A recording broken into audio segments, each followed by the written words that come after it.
favor, les ruego que me lo comenten. Yo prefiero, si es posible, bajar un poquito las luces. Bueno, porque me gusta ver, no sé si como yo no voy a poner diapositivas, es posible poner un poquito las luces del teatro, porque a mí me gusta ver a las personas con las que hablo. No, difícil, ¿no? No, porque están grabando, es por eso, ¿no? Para la televisión. Bien. Bueno, lo importante es que estoy aquí, como comentaba Rafael, he estado estos días, pero ya no solamente presentando un libro, etcétera, sino con esa oportunidad maravillosa que es para mí poderme encontrar, como he estado ahora en Galicia, con unos auditorios tremendos, 800 personas en Vigo, en el Club Faro de Vigo, de personas que están sedientas de encontrar a alguien que o piense como ellos, o les aclare dudas, o a quien poderle contar sus experiencias. Y lo más interesante es esto.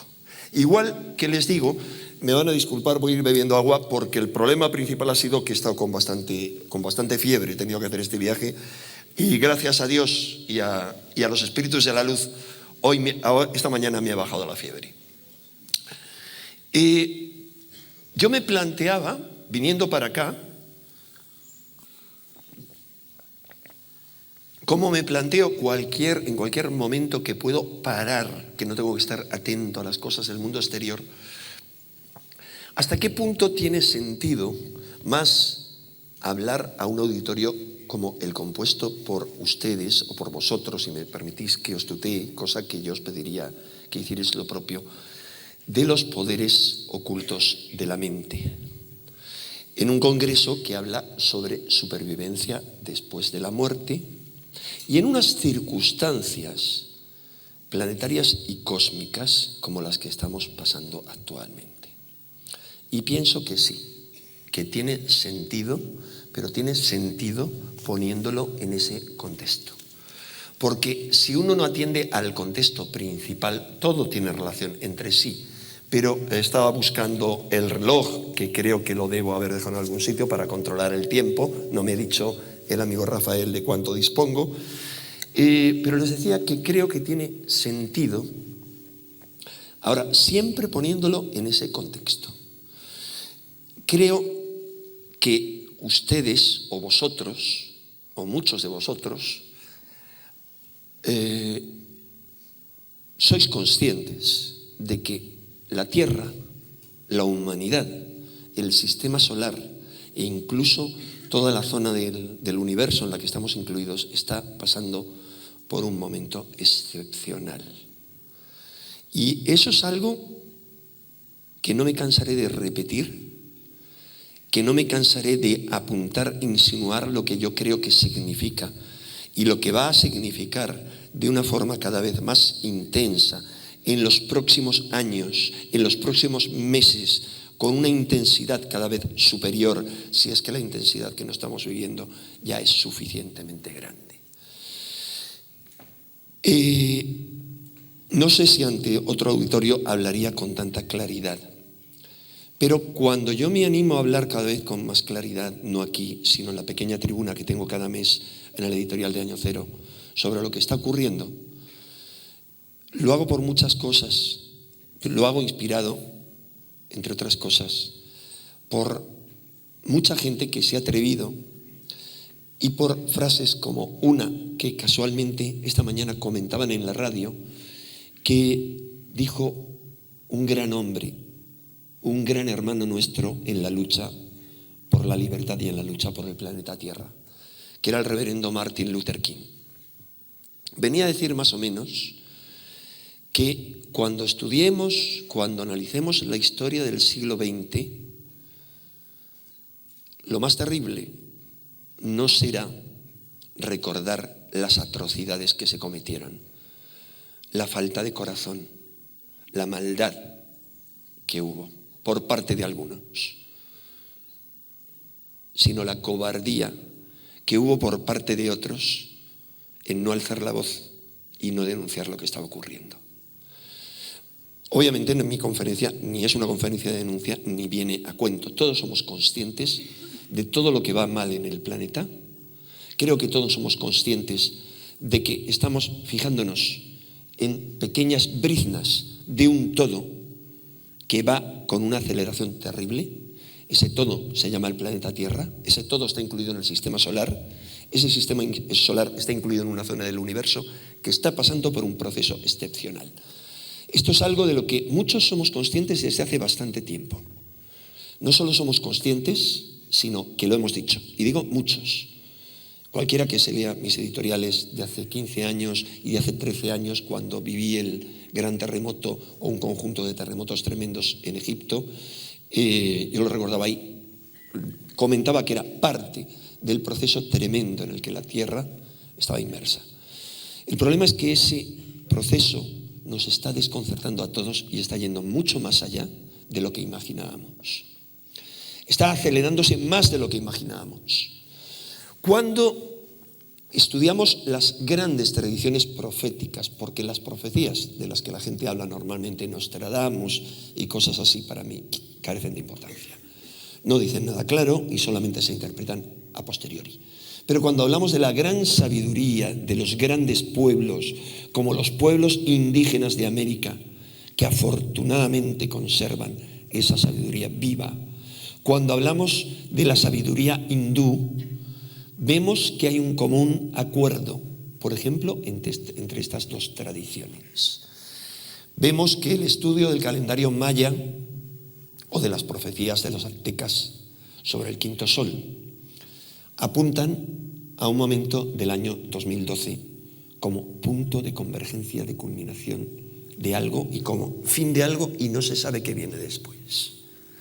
Quizá nos esclarezca esto un poco más cuando estudiamos los Vedas. Los Vedas son los libros sagrados más antiguos que se conocen. Son los textos sagrados de la India. Teóricamente se dice que fueron escritos o visualizados por los siris y los rishis, que eran visionarios, videntes, que eran capaces de ver. Lo interesante es que cuando uno estudia los Vedas, como lo hizo uno de los mayores eruditos que hay en este país en esoterismo tradicional, que es Antonio Medrano, yo le pedí en el número 30 de Año Cero que escribiera un artículo sobre los grandes ciclos cósmicos y cómo era el fin de nuestro ciclo según la sabiduría tradicional. Y él hizo un estudio larguísimo, que era un libro casi, me costó bastante recortarlo, pero dimos un gran informe, muy bien fundamentado, en el cual él estudiaba cómo cuando uno analiza las escrituras de la India, los Vedas dicen que cada respiración de Brahma, del uno, que es como una gran era cósmica, esa gran respiración que tendría mucho que ver en sus diferentes fases con lo que en la tradición occidental se llaman los años platónicos, que saben ustedes que se componen de 26.000 años aproximadamente y que son un ciclo zodiacal en el cual pasamos por las 12 grandes eras con dos franjas en el momento en que se entra en la era de Acuario y en el momento en que se entra en la era de Leo, donde se pasa por una franja que algunos llaman modernamente, no sé con cuánto fundamento, el cinturón fotónico. Bien, cuando hablamos de los Vedas, vemos que ellos hablan de 4, al igual que toda la sabiduría tradicional de muchos pueblos, de 4 grandes edades. Una edad de oro, que vamos a decir así, correspondería, si dividiésemos una era en 10 partes, como hacía Pitágoras en su Tetractis. Imaginémonos, dividamos un gran ciclo cósmico en 10 partes. 4 de esas partes en duración corresponden a la edad de oro. ¿Vale? 3 de esas partes, que vienen a continuación, la era siguiente, corresponden a la edad de plata. 2 de esas partes corresponden a la edad de hierro. Y una de esas partes corresponden a la edad de plomo, al Kali Yuga o la edad oscura, a cuyo fin estamos asistiendo. El problema es qué viene después. Tenemos poca referencia porque toda la sabiduría tradicional nos dice que después de cada ciclo, pero de cada pequeño ciclo, Siempre hay, eso lo dice el hermetismo occidental, cualquiera que lea Fulcanelli lo tendrá claro, viene una destrucción del mundo anterior a través del agua o del fuego, y no algo penoso, sino el surgimiento de una nueva edad de oro, algo maravilloso. O sea, la oscuridad se acaba y comienza de nuevo la luz. El problema es que en este momento yo tengo la convicción absoluta, compartida con demasiados seres, de que estamos asistiendo a un momento muy, muy, muy excepcional, porque es un proceso cósmico tremendo, sin parangón, sin recuerdo posible, en el cual hay una tensión tremenda con respecto a lo que está ocurriendo y con respecto a lo que está ocurriendo en la Tierra. Como no es una conferencia de profecías o de lo que está ocurriendo, no me extenderé diciéndoles, por ejemplo, lo que está ocurriendo con el Sol, con las explosiones solares y con las radiaciones solares. No quiero hacer publicidad, pero en el próximo número, que saldrá el mes que viene de Año Cero, publicamos un artículo de alguien que es justo de aquí, de Jin, José Antonio Iniesta, sobre la mutación solar, sobre todo lo que está ocurriendo, que es increíble, cómo el proceso de llamaradas solares, con sus consecuencias terribles, se ha acelerado de una forma inimaginable. ¿Hasta qué punto se han multiplicado en los últimos 30 años todos los procesos cataclísmicos en nuestro planeta? Cómo los científicos están diciendo que no saben lo que está ocurriendo con el Sol, pero que las consecuencias para la Tierra, para la vida y para el ser humano son impredecibles.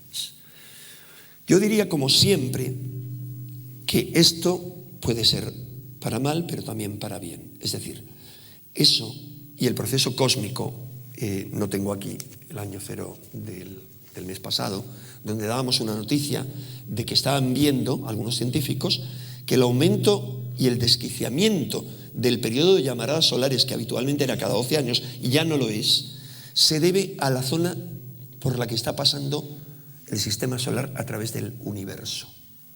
Bien, yo lo único que les expreso es mi convicción de que ya no es que vayan a acelerarse cada vez más los procesos de terremotos, erupciones volcánicas con sus terribles consecuencias, porque aún no hemos asistido a una potente, pero sus efectos pueden ser muy superiores a los de una explosión de varias bombas atómicas. En cuanto al invierno no nuclear, sino invierno volcánico que podrían acarrear sobre la Tierra, con las consecuencias de aceleración de un cambio climático que algunos estúpidos, y no me puedo permitir decir otra palabra, están poniendo todavía en duda. Hace un mes alguien decía en un programa de televisión: ¿hay aquí algún sacerdote del cambio climático? Le dije: sí, yo, sacerdote y telepredicador. ¿Vale? Me da lo mismo que me digas que estoy tonto. Prefiero equivocarme y por lo menos no haber dejado de advertir que con cosas como el protocolo de Kioto no es sino un parche que se niegan a firmar grandes gobiernos como el norteamericano, por supuesto el chino, etcétera, pero que es un parche que no vale para nada. Que o hay un cambio en las profundidades del ser humano, o hay una verdadera mutación en nuestra forma de ser, de pensar, de sentir, de vivir, o esto no tiene remedio. A mí me gustaría ser optimista, y me gustaría pensar que somos capaces de reaccionar antes de que toda nuestra vida se sienta terriblemente sacudida, porque no somos capaces de reaccionar cuando vemos a gente sufriendo en otros países. Y me pregunto si vamos a necesitar que nuestras tierras se vean inundadas, que nuestras tierras se vean víctimas de la sequía, que se vean invadidas y que el mundo que conocemos se desquicie absolutamente para reaccionar, para ser sacudidos y para atender a lo realmente importante. Les decía que me gustaría ser optimista, pero lamentablemente no lo soy, quizá pensando en mí mismo, viendo mi propia vida y viendo que yo no aprendo de los errores que cometo en mi propia vida, que me cuesta mucho aprender, mucho. Bien, ¿qué tiene que ver todo esto que les diré, sintetizando, que yo creo que el proceso se acelera y que esto tal como está no aguanta el 2012. Hay en este momento astrólogos que están estudiando diferentes cuestiones, gente muy seria, y que ven que todo el proceso más bien se está acelerando para el 2011, y si sigue a este ritmo a lo mejor antes. O sea, el proceso de desquiciamiento total de nuestro mundo. Pues para mí tiene mucho que ver con los poderes ocultos de la mente y también con el que nos planteemos no como una creencia, sino como la posibilidad de una vivencia real, la posibilidad de una supervivencia después de la muerte, es decir, la posibilidad de que haya algo en nosotros más allá de lo físico, algo, una conciencia que en algún momento puede darnos la prueba vivencial consciente de que somos más que este esqueleto, somos más que esta máquina. Y que todos los programas tremendos que desde nuestra infancia y desde miles de años atrás condicionan esta máquina y nos convierten en robots al servicio de otros intereses ajenos a la evolución en este planeta. Y nos convierten en esclavos de esos grandes señores que son esclavos a su vez de otras fuerzas que están interesadas en que este planeta siga sumido en la esclavitud y en la oscuridad.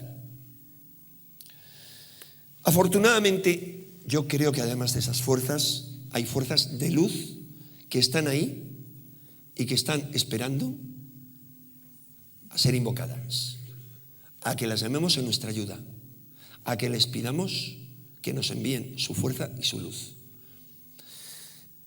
Y bien, en ese sentido sí me parece que tiene algún sentido hablar de los poderes ocultos de la mente, en tanto que ver en nuestra propia vida cómo funcionan, cómo se manifiestan de forma inconsciente, a veces con efectos positivos y otros negativos, los poderes de nuestra propia mente, tal vez eso nos permita tomar conciencia del tremendo potencial que se nos ha dado y que estamos desperdiciando. Y no nos sintamos nunca culpables, ni por estarlo desperdiciando, ni por nada. Porque las mayores herramientas de nuestra programación son la culpabilidad y el miedo. Recuérdenlo, recuerden cuál es el origen de nuestra tradición y de tantas otras tradiciones. Un modelo de ser humano, de robot sapiens, que es creado en el paraíso, como cuenta el mito del Génesis, y que de repente la serpiente de sabiduría le sugiere que coma de un árbol, el árbol de la ciencia del bien y del mal, y que tome conciencia. Y se dice en el Génesis que ellos lean aún las versiones de Nácar Colunga, la católica, o la protestante de Casiodoro de la Reina y Valera. Léanlo y van a ver cómo en las dos se les ha colado, porque es que no podían ser tan farsantes al traducirlo, cuando dice: vamos a echarle del paraíso, no vaya a ser que coma también del árbol de la vida y se haga inmortal como nosotros. No podían fingir que se hablaba de un singular, porque la palabra ahí no es ni siquiera Eloha, sino Elohim, que es plural, los Elohim. Yo creo que ahí está la respuesta, en impedir, expulsar al ser humano de una posibilidad e impedirle que se haga inmortal. Es decir, muy interesante, la inmortalidad es algo que nos ha sido vetado y es algo que tienen los dioses creadores y manipuladores. Pero además se nos dice: ganarás el pan con el sudor de tu frente, parirás con dolor. Esa es nuestra programación, ese es el símbolo de nuestra programación. Y es esa programación y todo lo que conlleva a nivel práctico y cotidiano aquello que tenemos que vencer, aquello que tenemos que superar para responder a la necesidad que en este momento nos está reclamando la Tierra y otros muchos seres, que es asumir nuestro puesto como guerreros de la Tierra. Asumir nuestro puesto e intentar cambiar nuestra vida, sobre todo a través de la positividad, de la alegría, de lo contrario a esa programación. No importa, si yo tengo este conflicto desde mi infancia, no importa a qué causa se debe. Lo importante es superarlo, la positividad. Lo importante es ver en mí todo lo positivo que hay, en mi vida todo lo positivo que hay, en el mundo todo lo positivo que hay y en los demás lo mismo. Eso es lo realmente importante. Bien, como no quiero defraudarles después de este speech de telepredicador, les diré que la parapsicología ha avanzado como buenamente ha podido durante el último siglo y medio en la exploración de una pequeña franja de las inmensas potencialidades humanas. Cuando hablamos de los poderes de la mente, primero habría que definir lo que es mente. Y ya les anticipo, imposible. No hay definiciones para nada. Y no se ponen de acuerdo ni los propios materialistas ni los propios reduccionistas. Que no hay acuerdo en si la mente es el cerebro, si es algo que se sitúa, no se sabe cómo con respecto al cerebro. Miren, el cerebro, ¿cómo vamos a saber ni lo que es la mente, ni lo que es la conciencia, si ni siquiera se sabe cuál es la base neurofisiológica de la memoria? Si cuando tomamos a una persona que ha sufrido un accidente o una operación con una mutilación de aquellas áreas del cerebro en las que antiguamente se suponía que estaba el asiento neurofisiológico de la memoria, vemos que siguen manteniendo una memoria intacta, mientras que otros que tienen dañados otra zona pierden la memoria o la pierden por un tiempo, sufren una amnesia. Y por el contrario, hay otros que ante cualquier mínima cosa en diferentes puntos del cerebro desarrollan una memoria tremenda, o sea, una hipermnesia. Mucho más difícil aún ponernos a examinar dónde estaría el sustrato de las facultades psi, que es como la parapsicología llama, a 3 gamas de fenómenos, que son los fenómenos psi-gamma o fenómenos de percepción extrasensorial, que fueron los que se aceptaron primero, y los únicos, les diría, por parte del establecimiento científico, a regañadientes. Pero cuando la Asociación Americana para el Avance de la Ciencia admitió en su seno, en 1969, año simbólico de la llegada del hombre a la Luna, a la Parapsychological Association, en ese momento, se aceptaban los fenómenos psi-gamma, que son percepción extrasensorial, es decir, telepatía, clarividencia o visión remota y precognición. Algunos dicen también, o sea, posibilidad de anticiparse al futuro, algunos dicen retrocognición, conocimiento del pasado, aunque eso entraría dentro de la clarividencia. Luego hay otra gama de fenómenos que muy poca gente en el establecimiento científico acepta, que son los fenómenos de psi-kappa o psicoquinesia, es decir, los efectos de la mente o del psiquismo sobre la materia, sobre los organismos vivos y sobre el propio organismo. Finalmente, hay otra tercera variante de fenómenos que aún son menos aceptados, pero que afortunadamente hay muchos científicos de gran peso, de gran rigor, de gran valor humano, a muchos de los cuales he conocido, y por eso les hablo de esta manera, mucho valiente en ese campo, que son los fenómenos psi-zeta, es decir, esas 3 letras griegas definen diferentes cosas. Zeta es la letra griega que define el espíritu, es decir, aquellos fenómenos que estarían presuntamente relacionados con la supervivencia después de la muerte. Yo les diría, no por convicción propia, sino por el propio proceso científico, y les digo, este es un tema que yo excluí dentro de este libro, porque la edición anterior que hice hace 10 años incluía esa parte, pero al tener que actualizar todo lo que había ocurrido en los últimos 10 años en esta edición, eran muchas páginas y era imposible hacer un libro de 700 páginas o 800. Pero les decía que hay sobre todo un fenómeno de gran peso científico de gran valor, de gran significación y sobre todo que uno puede experimentar, o de hecho muchos de ustedes habrán experimentado. No sé si luego cuando les pida quienes lo han experimentado, es duro el tema, habrá algunos valientes que se atrevan a levantar la mano. Espero que sí.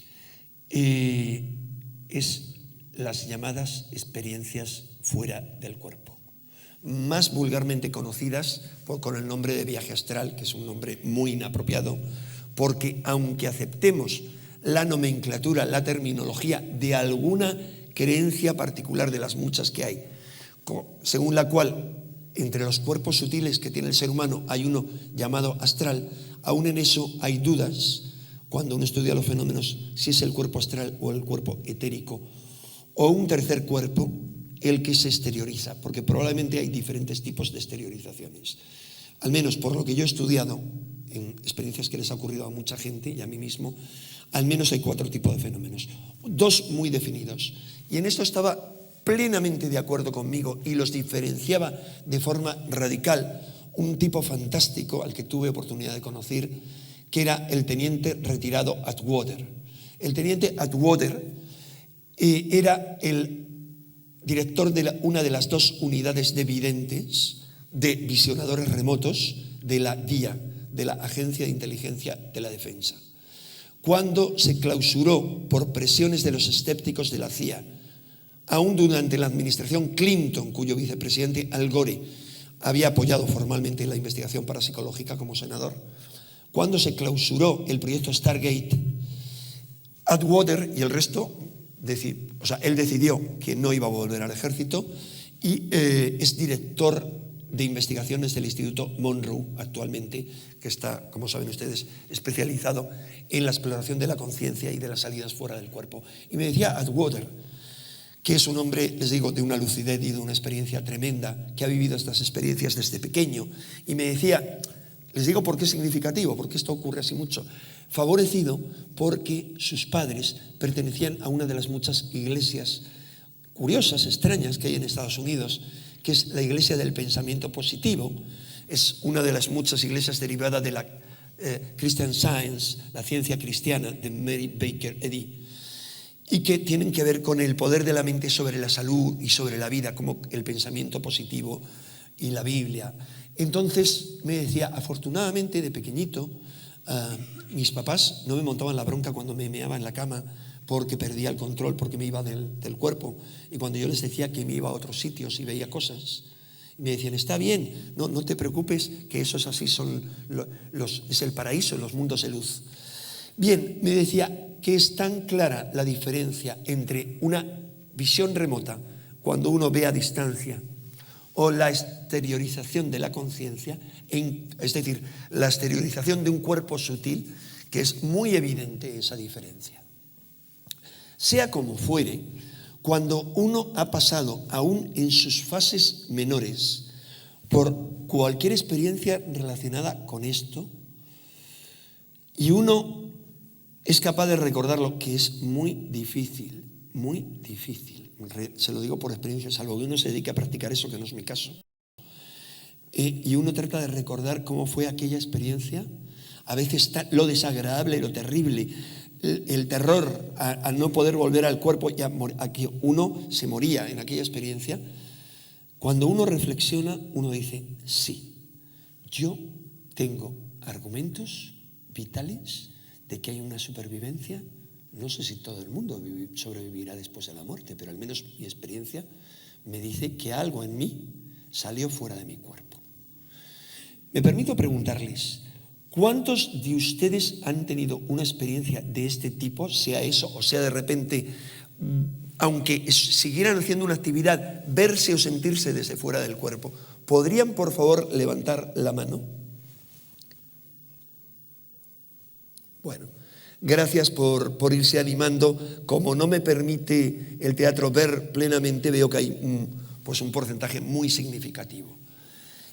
Yo creo que si todos ustedes que han tenido esa experiencia la reviven, reflexionan sobre ello, y ojalá que pudieran seguirla practicando, igual que yo soy muy enemigo, lo siento por quienes las defiendan de algunas prácticas, salvo que se dieran unas condiciones de religiosidad y de equilibrio mental extremo como la Ouija, o incluso, lo siento por mi amigo Pedro Amorós, que él es un gran investigador, pero por parte de chavales que se dediquen a hacer psicofonías, yo tuve muy claro en su momento, cuando yo era muy joven, que si yo me dedicaba a esas cosas, como yo no estaba muy equilibrado como muchísima gente, es decir, tenía mis problemas, podía acabar muy mal. Entonces, antes de acabar esquizofrénico, yo decidí que eso no lo iba a tocar, que eso era como la droga. No. Pero, por el contrario, las experiencias fuera del cuerpo, cuidado, siempre que uno tenga un mínimo equilibrio o un apoyo, una ayuda de alguien que también esté haciendo lo mismo y que haya una colaboración o de alguien que tenga más experiencia, yo sí les animo, la experiencia merece la pena, porque no es una curiosidad, es vivenciar algo importante, algo que a uno le puede dar fuerzas. Volviendo al tema, diciéndoles esas 3 áreas, les mencionaba este área de las experiencias fuera del cuerpo, porque cuando un juez en Estados Unidos, tras muchos años de vueltas, idas, vueltas, juicios y deliberaciones, determinó a quién debía darle los $200.000 de 1949 que había legado en ese año un minero, un pobre minero americano, James Kidd, que murió buscando por ahí oro, y de repente se descubrió mucho tiempo después que su testamento dejaba $200.000, que era una gran fortuna para la época, para aquella investigación científica capaz de demostrar la existencia del alma.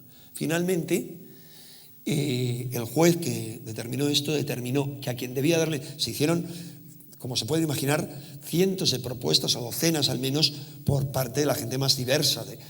Finalmente determinó que lo que se parecía más a aquello eran las investigaciones sobre esas experiencias fuera del cuerpo propuestas por 2 sociedades parapsicológicas norteamericanas. Y ahí se inició una investigación bastante intensa. Bien, les decía entonces que ese es dentro de la supervivencia lo que tiene más fundamento científico. Y yo les diría experiencial también. Porque cuando uno es un medium, puede tener la experiencia, no cuando uno es un creyente espírita, que me parece una fe maravillosa, pero es una creencia, como la de cualquier otra religión. Cuando uno es un medium, uno puede tener la experiencia. Pero lamentablemente yo les diría, porque he hablado con algún medium bastante lúcido y bastante analítico, que no es igual esa experiencia a la de vivirse fuera del cuerpo. Porque me decía alguna de estas personas muy lúcida, con una formación intelectual notable y con un criterio notable, quiero decir que está presente en la mayoría de su vida, salvo cuando cae en trance, y me decía, es que yo he dudado tantas veces si esto es algo de mi inconsciente, o sea, tengo tantas dudas, afortunadamente, pero de lo que tengo muy pocas dudas es de cuando yo he salido fuera de mi cuerpo. Volviendo a las 2 primeras gamas, que no voy a extenderme excesivamente en ejemplos por falta de tiempo, les apuntaría a los más importantes. La telepatía. La telepatía es un fenómeno muy frecuente en la gente que abre más su mente hacia ese tipo de realidades y que tiene una predisposición psíquica. En mi experiencia, es un fenómeno bastante frecuente, del que he ido tomando conciencia a medida que pasaba el tiempo. Es decir, mi madre, que era una escéptica radical en estos temas, no le gustaban nada, me llamaba por teléfono, yo vivía por mi cuenta y nunca se sabía cuándo me iba a llamar. No, al revés, la llamaba yo a ella, no sabía cuándo la iba a llamar, y me identificaba y le decía yo, telepatía, y me decía, no, amor de madre. O sea, eso de la telepatía ella no. Pero ¿qué ocurre? Que cuando el biólogo Rupert Sheldrake, con sus equipos en diferentes países, han hecho encuestas sobre la telepatía telefónica, han comprobado que un porcentaje elevadísimo de la población, no hace falta que se compren mi libro para leer esto, me encantaría haberlo publicado en el número de Enigmas, que es una revista que adoro, a cuyo fundador, mi querido Fernando Jiménez del Oso, adoro, y yo sé que de alguna manera él estará con nosotros presente desde otro plano.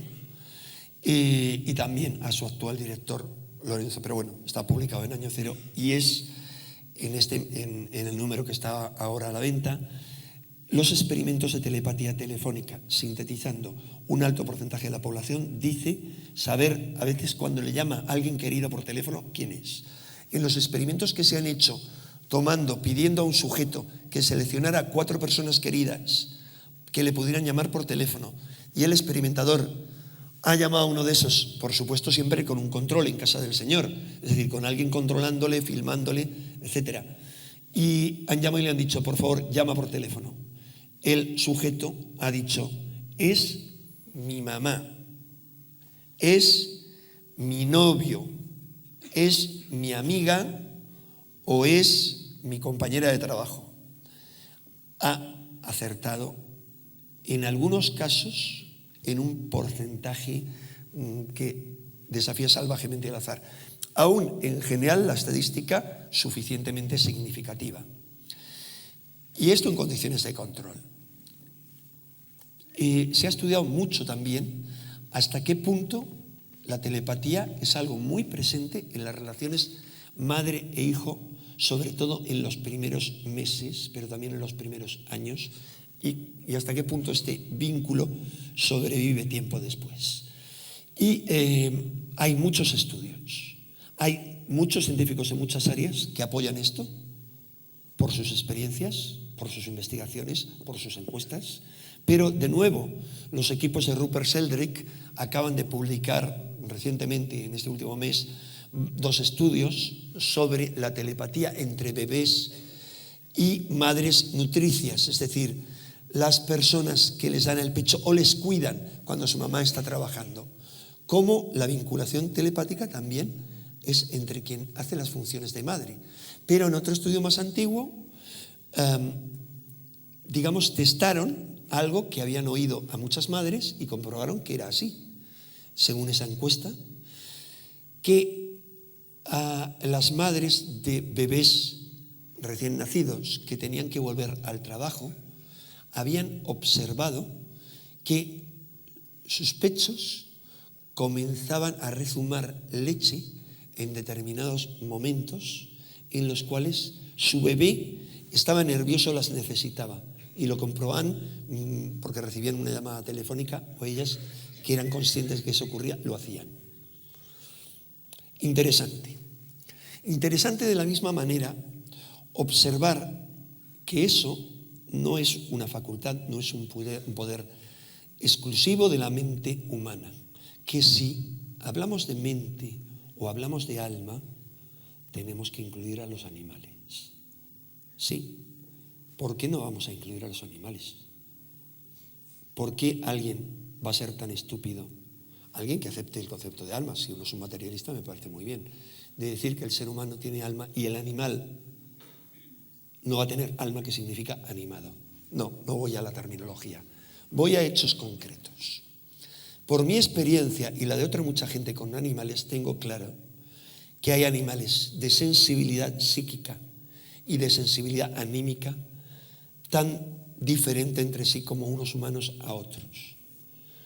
Al igual que hay humanos que parecen unos desalmados u otros que parecen simplemente estúpidos, pues hay animales, no digo ya solo desalmados en cuanto a crueles, sino pues que los pobrecitos no dan más de sí. Yo he tenido varios gatos, perros no puedo por los viajes, pero por mis manos han pasado varios perros que he encontrado perdidos y que les he tenido el tiempo de encontrar a su dueño o a alguien que los cuidara. Y he tenido experiencias extraordinarias, sobre todo con los perros.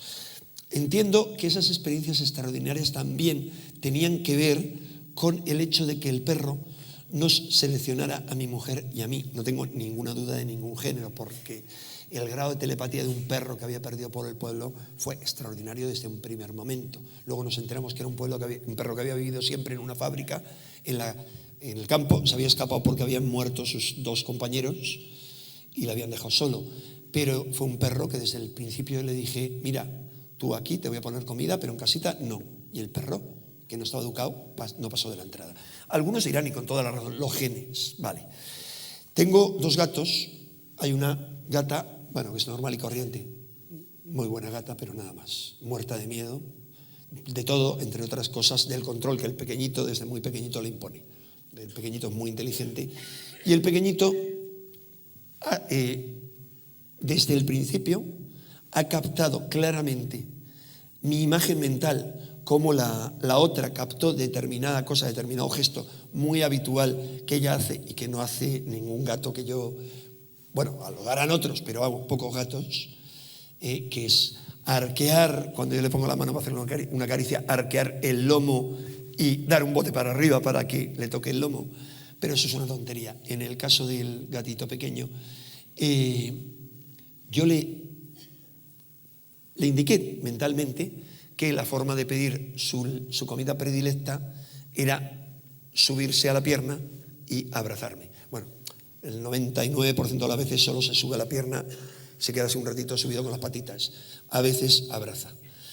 Y lo interesante no es que lo haga conmigo o lo haga con mi mujer, no, lo interesante es que de repente, estando presentes otra sobrina nuestra y una que acababa de llegar de Italia y que el gatito, porque lleva 1 año con nosotros, no la conocía, yo le dije, manteniendo yo el bote de su comida predilecta en la mano, le tienes que hacer la pelota a Sara.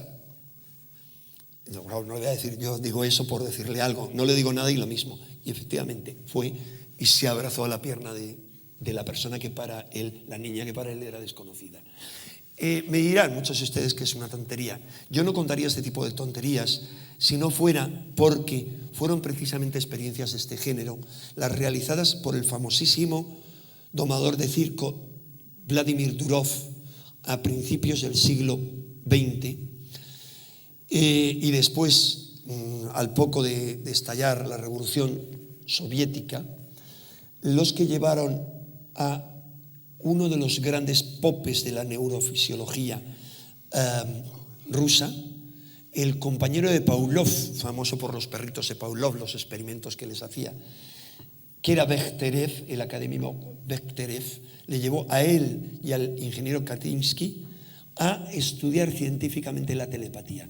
Comprobaron, vieron cómo Durov era capaz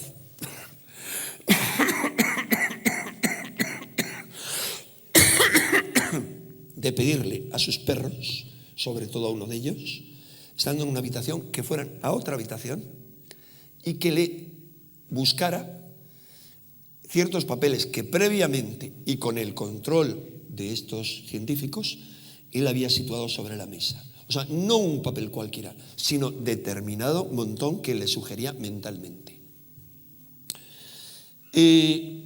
Vayámonos a un segundo fenómeno. Y le voy a pedir a Rafa Campillo que cuando me queden 5 minutos, por favor, me lo indique, porque estoy un poco perdido.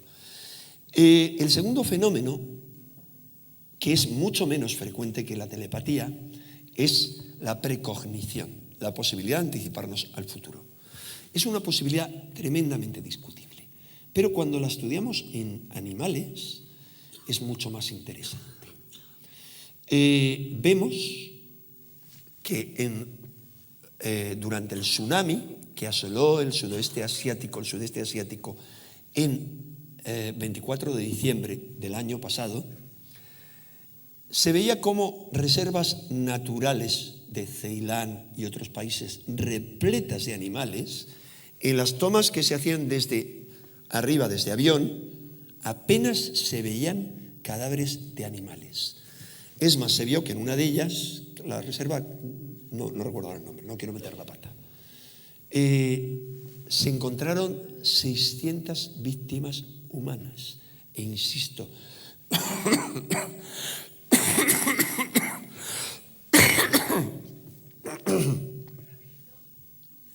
sí, me haría falta una pastilla más que un caramelo. No tengo las pastillas para la garganta a mano. Perdonen que se me cayó el micrófono. Les decía entonces que se encontró cómo había poquísimos animales. Si hay algún problema, por favor díganmelo con el micrófono. ¿Hay algún problema? No. No, gracias, muchísimas gracias. Ya tenía. Vale, ¿qué es una pastilla? Muchas gracias, muy amable. Les decía entonces, infinitas gracias, de verdad. Les decía entonces que cuando uno veía a los elefantes que en Khao Lak, en Tailandia, transportan a los turistas, que algunos 1 hora antes, 2 horas antes, otros media hora antes definitivamente, salieron corriendo hacia las alturas con los turistas a cuestas, y los pobres elefantitos que estaban retenidos con cadenas, hicieron lo imposible, a veces con ayuda de sus compañeros, para arrancar las cadenas, sacarlas de tierra e irse corriendo hacia las montañas. Eso a los cuidadores lo que les dijo es: algo va a pasar. Y efectivamente se salvaron del maremoto. Bueno, científicamente esto puede deberse a un fenómeno conocido. Hay multitud de fenómenos físicos casi imperceptibles, pero claramente perceptibles por una sensibilidad extrema, que empiezan a producirse hasta 24 horas antes de un terremoto, como el que provocó el tsunami. Así que esa sería la explicación. Sin embargo, esa explicación no es capaz de hacernos entender por qué,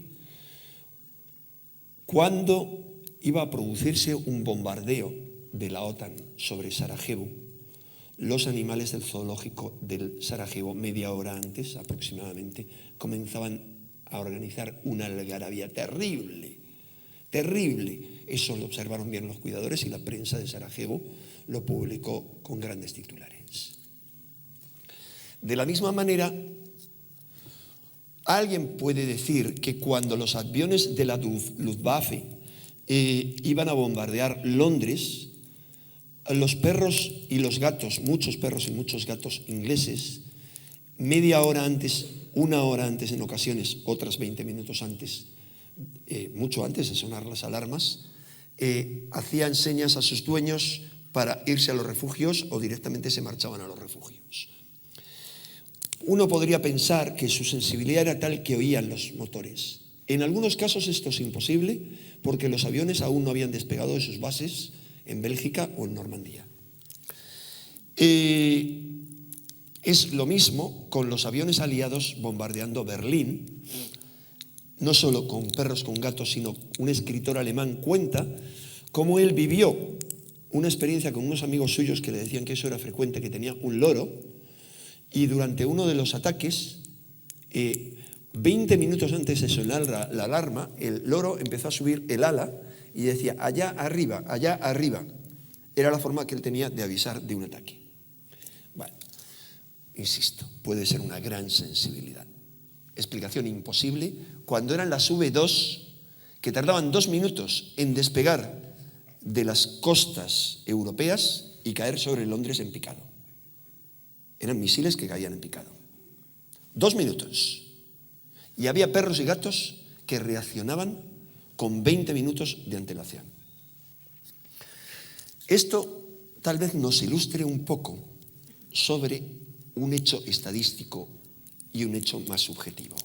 El estadístico es el estudio que hizo el ingeniero Cox sobre todos los trenes en 1960, los trenes que habían partido durante los últimos 20 años de la estación central de Chicago.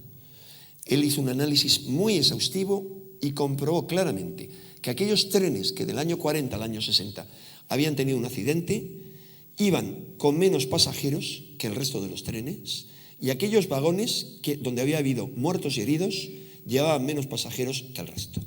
Se puede decir que, claro, hay vagones y hay días donde pueden ser más habituales los accidentes. Él tuvo en cuenta esto y desde luego hubo algunos casos concretos de algún tren, de alguna línea, porque hizo un estudio, ya digo, desde todos los ángulos, en el que las posibilidades con respecto al azar, o sea, de que eso se debiera al azar, eran como ganar un buen premio a la lotería. Bien, esa es una evidencia. Otra evidencia más subjetiva es la gente que está convencida de haber tenido una premonición, una intuición, un aviso que le ha permitido no salir a la carretera en el momento en que iba a haber un gran accidente o evitar coger el avión que se iba a estrellar. Les hablo de un caso muy concreto.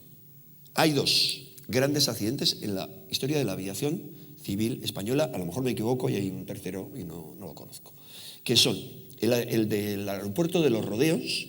En ese caso fue avisado con antelación, sin decir Los Rodeos, pero sí fecha, número de víctimas, fecha con un día de variación, por un estudiante de psicología de la Universidad de Duke.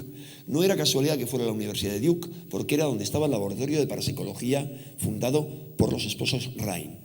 Él había tenido un sueño con una premonición y fue fotografiado por la prensa local, que luego publicó la foto con la fecha, diciendo, con su cartel, diciendo que iba a haber un accidente con tal número de muertos. El otro gran accidente es el del Monte Oiz en Bilbao. A través de unos amigos, los psiquiatras, no veo el cartel, 5 minutos, bien. Los psiquiatras Kurt Braining y Tamara Ormachea me puse en contacto con una altísima directiva de una importante empresa, algunos de cuyos ejecutivos tenían una reunión en Bilbao ese día. Y me contó cómo uno de ellos, con el billete en la mano, le dio la vena el día anterior, pero obsesiva, de que él no cogía el avión, que no cogía el avión y que no cogía el avión. Pero era un señor que cogía aviones otras veces, que se iba en coche y además logró convencer a 2 compañeros con los que no hablé, por lo tanto no sé cómo les convenció, de que se fueran con él en el coche. Pero no que se fueran a las 3 de la tarde, no. Se marcharon creo que a las 8 de la noche o a las 7 de la noche, cenaron por el camino y llegaron a Bilbao muy de madrugada. Otras 2 mujeres, interesante, porque las que fueron más al grano tenían que ser mujeres. Una de ellas me reconoció, con ella sí hablé por teléfono, que tuvo tal desasosiego toda la noche que dijo que estaba enferma, pero lo que no quería era coger ese avión por ningún medio. Y otra con la que no hablé, pero sí esta directiva, porque además empezaron a contar todo esto, que había hecho todo lo imposible para perder el avión. Bueno, algunos dirán, hombre, a lo mejor no hay un estudio sobre ese accidente, a lo mejor esos 5 billetes fueron ocupados, esos 5 puestos por otras 5 personas, que vale, es posible. Pero lo interesante es que en una conferencia como esta, una persona del público me contó al final, y me dio el teléfono suyo, de que su hermano también había, no me dijo en qué compañía trabajaba su hermano, ese fue el problema, quiero decir, la tenía que haber llamado y se me traspapeló el teléfono. También había tenido una intuición que le había hecho anular el billete a última hora. Y este verano, durante una boda, me pusieron con el director de unos laboratorios, un médico, director de unos laboratorios, y que había tenido un montón de experiencias, un apasionado de estos temas, y le pregunté, oye, ¿en algún momento esto te ha permitido esquivar algún accidente o te ha advertido algún accidente? Y justamente me dijo, dice, no, accidente no, dice, pero 2 días antes de este vuelo, que yo tenía el vuelo a Bilbao por la mañana, porque tenía que hacer un trabajo, dijo la secretaria, uy, no, tengo mucho lío, así que retrásamelo para la semana que viene, llame a la gente que no voy a ir a recoger sus trabajos. Bien, lo que les digo con esto, sintetizando, está en esa gama de fenómenos y están otro tipo de fenómenos que son los de acción de la mente sobre la materia. Esos fenómenos, ustedes los conocen, no les voy a dar la gama, van desde el doblaje de metales o tonterías como esa, o como poner en marcha relojes atrasados, que yo conozco a mucha gente que cuando Uri Geller salió en la televisión, ellos en su casa, gente muy fiable para mí, lo hicieron, hasta las levitaciones de los santos, de los posesos, de los médiums, increíbles, indudables, pero que hoy en día ya no se dan. Hasta otros fenómenos mucho más frecuentes que son los de poltergeist. El poltergeist, sin excluir el que todos esos fenómenos se deban a una causa humana, para nada, lo que se dice el poltergeist se le llama en parapsicología psicoquinesia espontánea recurrente. Es decir, se entiende que es la facultad de PK, de psicoquinesia, que actúa de forma espontánea y se repite. Por lo tanto, es una forma que tenemos de expresar tensiones internas, problemas psicológicos, de una forma terriblemente destructiva. Yo he visto en algunas ocasiones cosas tan espectaculares, y en otras no las he visto, pero suficiente, me han contado, y he visto los resultados, cosas tan tremendas en casos de poltergeist, que yo digo, si la mente humana es capaz de producir eso, y no tengo ninguna duda de que es capaz de producirlo, ¿qué sería si la mente humana utilizara eso para propósitos más beneficiosos? De hecho, comienzo mi libro contando la historia de Matthew Manning, que empezó con poltergeist siendo un adolescente y que acabó convirtiéndose en un gran sanador.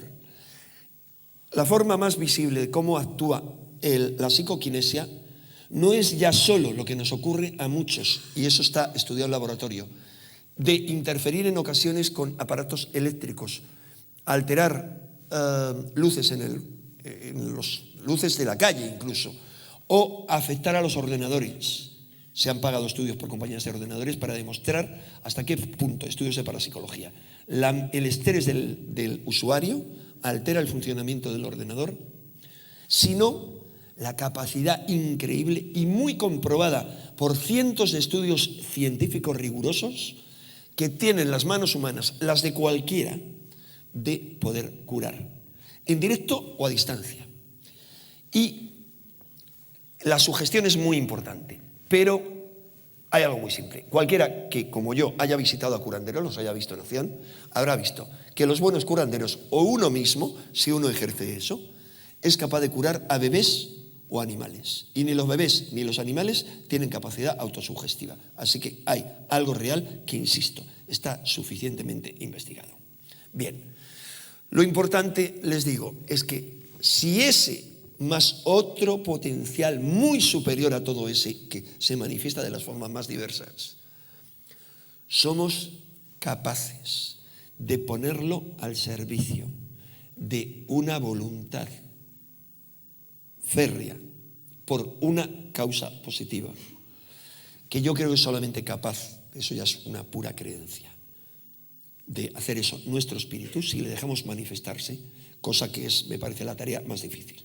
Les digo, en parapsicología, la tarea más difícil, por ejemplo, seminario de visión remota, u otros a los que yo he asistido, por ejemplo, de curación, de palpación de enfermedades y de recuerdos de la persona con el físico Patrick Druot, o visión remota con el doctor Putov. Gente con un entrenamiento tremendo. Y soy capaz, yo como cualquiera, de ver a distancia. Cualquiera que haya hecho el curso de control mental habrá visto, Silva u otro, habrá visto cómo ellos u otros compañeros en ese curso son capaces de visualizar a alguien que es amigo o conocido de cualquiera allí y decir lo que está haciendo. En ese momento, cómo es describirlo. Eso es visión remota. ¿Cuál es la táctica que enseñan los entrenadores en visión remota? Termino ya. Lo que enseñan es a dejar la mente en blanco y a instalarse en un estado de conciencia en el que eso se pueda manifestar. Si fuéramos capaces en nuestras vidas, a través de la meditación, de la oración, de la positividad, de permitir que nuestro espíritu, nuestra conciencia, llámenla como quieran, se manifestara, todas esas potencialidades estarían a nuestro servicio. Y sobre todo, si nosotros fuéramos capaces de convertirnos en humildes servidores, tarea difícil, de nuestra alma grande y de nuestro espíritu inmortal. Suceda lo que suceda en los próximos años, en los próximos meses, no olviden nunca que la batalla que ustedes están viendo, y van a ver cada vez con más frecuencia las batallas que se libran en el mundo exterior, desde las cotidianas de la gente, de cualquiera de nosotros, cada vez más enloquecidos, cada vez más desquiciados, cada vez más violentos, las fuerzas en la naturaleza desatadas, los pueblos haciendo lo que pueden por sobrevivir o por romper ese estado insoportable de energías que no son capaces de controlar. Recuerden que la verdadera batalla se libra a muchos niveles. No se libra solo en este mundo físico, sino en otros planos también y en otros lugares de este multiuniverso en el que vivimos. Pero que la batalla realmente importante, la que nos interesa a cada uno de nosotros, se está librando en el fondo de nuestras conciencias. Es una batalla entre el sueño y el despertar. Es una batalla entre la luz y la oscuridad. Es una batalla entre la involución y la evolución. Es una batalla contra las fuerzas regresivas que intentan esclavizarnos y aquellas que nos animan a luchar por la libertad. Lo importante entonces es despertar la conciencia. Gracias.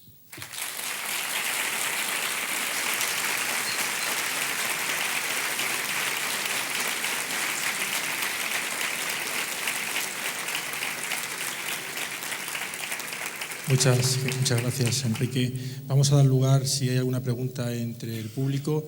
Procuraré ser breve. Sí, más que nada para irnos a comer y no juntar la comida con la cena, porque ya vamos retrasados. Perdón, y también les quería decir que como yo, lamentablemente, me tengo que coger el tren de las 5, aunque haya una comida, aunque cierren aquí, estaré fuera. A mí no me importa no comer. Para cualquiera que quiera comentarme lo que sea, preguntas, lo que sea, yo voy a estar a su disposición, que es para lo que he venido. Bueno, Sí, pues con entonces, permiso de Rafael. Por supuesto. Entonces, 2 preguntas nada más, y casi mejor que puedan hablar con Era Hall, ver los libros, que seguro que Gustoso les va a firmar con mucho cariño. A ver, ¿alguna pregunta tenemos entre el público? ¿Va? ¿Me Sí, oye? sí. Hola. Hola. Ah, sí, sí. Perdón, que no te veía. Hola, soy Pepe. Mira, yo te quería preguntar sobre lo primero que has dicho, bueno, lo del simbolismo de Adán y Eva, el paraíso y tal. ¿Todo esto tiene que ver con un proceso evolutivo de la humanidad? ¿O es que no se me ha quedado muy claro lo que has querido decir? ¿O un despertar de cierta conciencia? ¿O el nacimiento de la razón? ¿El árbol del bien y el mal? ¿Qué significa? Te sintetizo muy rápidamente. Lo que yo creo que significa, y a lo mejor dentro de medio año no lo veo así, estoy hablando de una creencia. Mira, para mí lo que significa eso es, en mi creencia, es que la Tierra, por algunas razones, tenía una serie de características interesantes para hacer experimentos como los que probablemente yo creo que se llevan a cabo en otros lugares del cosmos. Y había un experimento interesante de desarrollo aquí de toda una serie de especies y de desarrollo, de aceleración de los homínidos mediante toda una serie de experimentos para que esos homínidos se acelerara su evolución. Como yo creo, y no lo creo yo, lo creen de forma mucho más conservadora muchos científicos, incluido el premio Nobel recién fallecido por el descubrimiento del ADN, Francis Crick, que la vida fue sembrada por naves espaciales, y yo creo además que la aceleración de la evolución también tiene que ver con seres que se dedican a esa tarea, entre otras. Esa es mi creencia. Y mi creencia también es que como hay de todo por ahí, por juzgarlo desde nuestra óptica, que es algo como muy elemental, pero por juzgarlo desde nuestra óptica, lo que yo creo es que a algunos de esos seres, por las razones que fuera, no les vino bien. O sea, y cambiaron la historia. Y cortaron al ser humano las posibilidades de seguir evolucionando porque no servía a sus intereses. Es decir, dicho en 2 palabras, que a ellos montaron aquí un chiringuito, montaron un negocio, no puedo extenderme, sí te puedo decir a ti y a cualquiera, al recomendar alguna bibliografía, que os den unas luces muy diversas sobre eso, y que la forma de conservar el chiringuito es que el ser humano siguiera siendo un Homo sapiens, y le cortaron vías de evolución. Eso es lo que yo pienso. Y lo que yo pienso es que esos mismos señores, por llamarles de alguna manera, y sus esclavos, sus sirvientes en la tierra, que son los todopoderosos que mueven este mundo, los bobos en ocasiones que mueven este mundo, es terrible, ¿no? Es terrible, creo yo.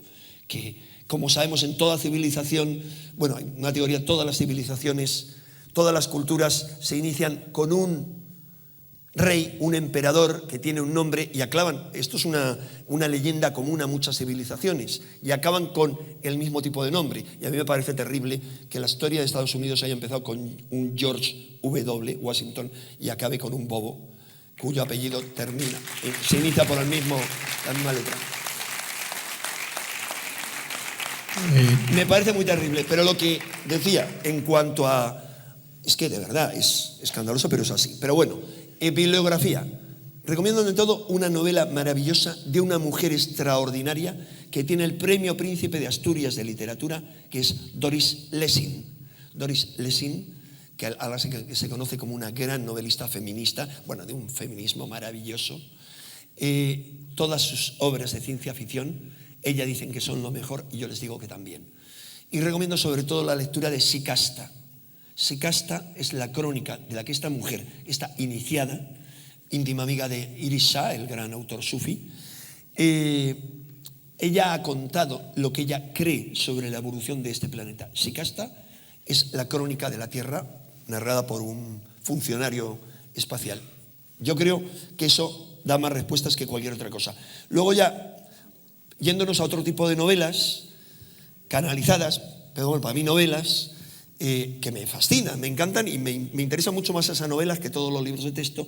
Recomiendo las lecturas de Bárbara Marcianak, sobre todo Mensajeros del Alba, en cuanto a respuestas. Pero en cuanto a respuestas, las de Bárbara y las de Doris, de mujeres, como no, mujeres, que son en las que he encontrado cosas que a mí me resonaban y eran las cosas que yo pensaba. Perdone que me he enrollado. En la página web, que imagino que muchos de vosotros conocéis, la del Congreso, pues pondremos toda esta bibliografía para que puedan acceder a ella y consigan lo más fácil posible estos libros. ¿Alguna pregunta más? Solamente una más. ¿Hay alguna por ahí? No se oye. Sigo sin oír nada. Bueno, Enrique, es para confirmar que esto de los sueños, tal como ha dicho esto de los sueños. Yo a 1 de agosto vi que se salía al mar y lo dije a unos amigos, el mar se va a salir, y me dijeron, ya se ha salido, se ha llevado los chiringuitos de la playa. Digo, pues esperaros que lo que viene es pequeño, y a continuación todo lo que se ha desatado. Eso en un sueño. ¿Alguna pregunta? Porque confirmarlo, vale. Que los sueños a veces no mienten. Muy bien. Bien, gracias. Brevísimo, les voy a pedir un favor, tanto a usted como a otras personas que hayan tenido sueños insistentes últimamente con grandes olas o grandes inundaciones. Vengo de Galicia y me encontraba con un investigador que me decía, está soñando una cantidad de gente aquí, con una gran ola que entra por la ría de Riazor, La Coruña. Y digo, hombre, lo interesante es que hay gente en la costa de Levante que está soñando lo mismo, llevan un año soñando lo mismo. Me interesa mucho que me den su referencia o que me pongan un mail, me interesa mucho. Bueno, luego en la página web dejamos la referencia para ponerse en contacto con Enrique. Muchísimas gracias, a las 5 nos vemos aquí. Gracias por todo y estoy a su disposición.